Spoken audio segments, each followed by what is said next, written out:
और इस बीच बड़ी खबर, विधानसभा उपचुनाव से जुड़ी बड़ी खबर आपको बता दें, मंगलौर में हो रही रिकाउंटिंग। तो मंगलौर में कांग्रेस प्रत्याशी ने दर्ज की है जीत। तो बड़ी जानकारी आपको बता रहे हैं। तो बता दें कि उत्तराखंड की 2 सीटों पर उपचुनाव यहां पर 10 जुलाई को हुआ था, जिसके परिणाम अब घोषित होते हुए मंगलौर से बड़ी जानकारी आपको बता रहे हैं, जहां पर रिकाउंटिंग शुरू हो चुकी है। तो मंगलौर में कांग्रेस प्रत्याशी ने जीत दर्ज की है। तो दोनों ही सीटों पर बीजेपी को झटका लगा है। ये दोनों ही सीट बीजेपी के लिए प्रतिष्ठा का सवाल थी। कोशिश पूरी यहां पर की गई थी, लेकिन तमाम कोशिशें नाकाम साबित हुई और कांग्रेस ने जीत दोनों सीटों पर की है। इस बीच जानकारी सामने आ रही कि मंगलौर में रिकाउंटिंग हो रही है।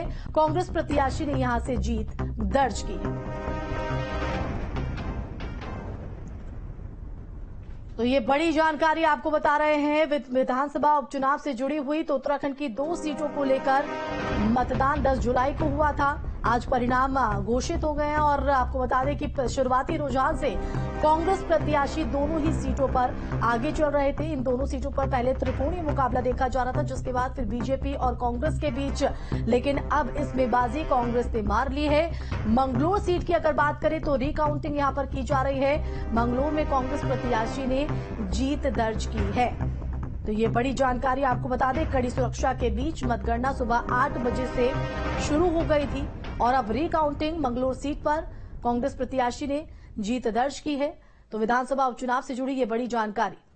तो हरिद्वार में मंगलौर सीट पर रिकाउंटिंग शुरू हो गई है। दोनों सीटों पर कांग्रेस ने बढ़त बनाते हुए जीत हासिल कर ली है। संवाददाता अजीत राठी हमारे साथ फोन लाइन पर जुड़ गए हैं। अजीत, क्या अपडेट है? मंगलौर में रिकाउंटिंग जारी। जी देखिए, यहाँ पर कांग्रेस की अच्छी खासी बढ़त बनी हुई थी। तो इसी बीच भारतीय जनता पार्टी के लोगों ने वहां पर एक आवेदन जिला निर्वाचन अधिकारी को दिया और उनसे मांग की कि रिकाउंटिंग की जाए।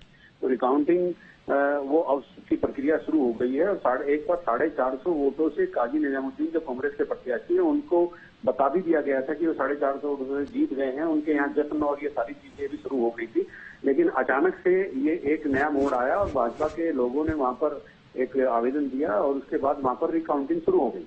तो अब कांग्रेस इस बात की आशंका जता रहे हैं कि जिस तरह से तमाम सीटों पर ये सारी चीजें देखने को मिलती है कि इस तरह का कोई हादसा वहां न हो जाए। हालांकि अभी रिकाउंटिंग चल रही है, वीडियो कैमरे लगे हैं, निगरानी में है। कांग्रेस और भारतीय जनता पार्टी के तमाम नेता और कार्यकर्ता वहीं पर खड़े हुए हैं। तो अभी इसका मंगलौर का रिजल्ट आने में कुछ समय लगेगा। रिकाउंटिंग के पीछे वजह क्या बताई जा रही है अजीत? नहीं, उन्होंने अपने आवेदन में कोई वजह बस इसी तरह की लिखी है कि उनको गिनती में कुछ गड़बड़ी महसूस हुई है और गिनती बहुत पारदर्शिता के तरीके से नहीं हुई, तो इसलिए इसको रिकाउंट किया जाए। तो अब रिकाउंटिंग वो कौन से बूथ की कह रहे हैं ये भी कहना मुश्किल है। अंदर रिकाउंटिंग शुरू हो चुकी है और उधर बद्रीनाथ विधानसभा अप्रत्याशित तौर पर 5200 की लीड से भारतीय जनता पार्टी कांग्रेस के प्रत्याशी लखपत बुटोला आगे चल रहे हैं। उनकी जीत लगभग तय हो गई है, वो डिक्लेयर होना बाकी है। लेकिन यहाँ पर थोड़ा एक विवाद बना हुआ है और ये विवाद की स्थिति में बीच में प्रशासन की क्या भूमिका होगी, वो पारदर्शिता के साथ क्या कर पाएगा, कितना कर पाएगा, ये देखने वाली बात होगी। बिल्कुल, रिकाउंटिंग यहाँ पर हो रही है। जो कांग्रेस कार्यकर्ता है उनकी तरफ से क्या कुछ कहा जा रहा है, क्योंकि दोनों ही सीटों पर शुरुआती रुझान से कांग्रेस बढ़त बनाए हुए थी और तस्वीर कमोबेश कहीं न कहीं साफ भी हो गई थी। लेकिन मंगलौर में जो ये परिस्थिति देखी जा रही है उसको लेकर कांग्रेस कार्यकर्ताओं की तरफ से क्या कुछ कहा जा रहा है? जी बिल्कुल, वो ये कह रहे हैं कि प्रशासन और सरकार अब मिलकर बेईमानी करना चाहते हैं, कांग्रेस को जबरदस्ती हराना चाहते हैं। जबकि मैंडेट पूरे प्रशासन की जो मैंडेट था वो कांग्रेस के प्रत्याशी के पक्ष में आया, कांग्रेस के पक्ष में आया है। तो उस मैंडेट को खंडित करते हुए प्रशासन जो है सरकार के इशारे पर कांग्रेस के प्रत्याशी को हराने की एक ये साजिश है। अन्यथा रिकाउंटिंग का कोई मतलब नहीं बैठता, तो इसीलिए वहां पर विवाद की स्थिति उत्पन्न हो सकती है। भारी पुलिस बल वहां पर लगाया जा चुका है। तो अब क्या स्थिति बनेगी वो थोड़ी देर में। बिल्कुल अजीत, बहुत शुक्रिया तमाम जानकारी के लिए।